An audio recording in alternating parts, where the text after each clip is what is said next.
Уметь видеть окружающую нас красоту через объектив фотоаппарата может только творческий человек. Многие из нас, погруженные в ежедневную рутину событий, просто не замечают того, как прекрасно летнее утро или солнце, скрывающееся за горами. Жизнь дается нам один раз, и необходимо прожить ее так, чтобы потом не жалеть о том, чего ты не сделал. Делится своим мнением наша героиня Эльза Кельмухаметова. Свою основную преподавательскую работу она совмещает с любимым делом – фотографированием.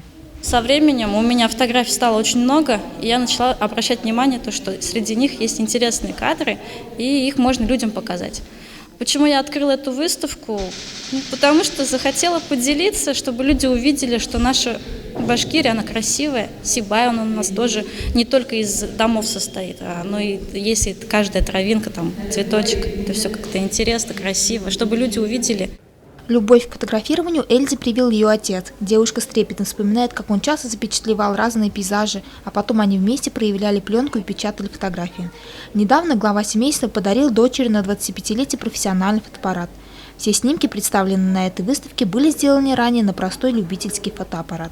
Впечатление хорошее, очень отрадно, что в нашем Сибае есть такие творческие люди, которые занимаются творчеством. И те работы, которые были представлены, нам понравились. Особенно хотелось бы выделить работу «Нетронутый снег», мне очень понравилась, и работа у реки Карагайлы, потому что мы сами живем недалеко от этой речки, и даже не замечаем, что она такая, хоть и маленькая, но очень красивая.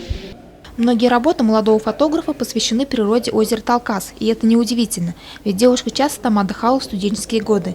Также на выставке можно увидеть знакомые всем городские красоты. Автору снимка удалось показать красоту родного города и доказать, что город – это не только кирпичные многоэтажки, но и красивый, живой маленький мир.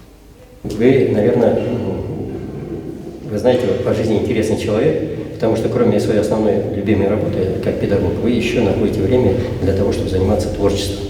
А когда человек творчеством занимается, у него расширяется кругозор, во-первых. Во-вторых, этот человек становится интересным для общества, для близких людей.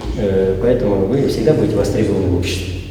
Несмотря на свою занятость, бросать хобби Эльза не собирается. А наоборот, уже сегодня планирует следующую выставку, которая будет посвящена детям. Альфия Расуль, Дамир Хайбулин, Гульгинар Искиндина, телекомпания СТВ.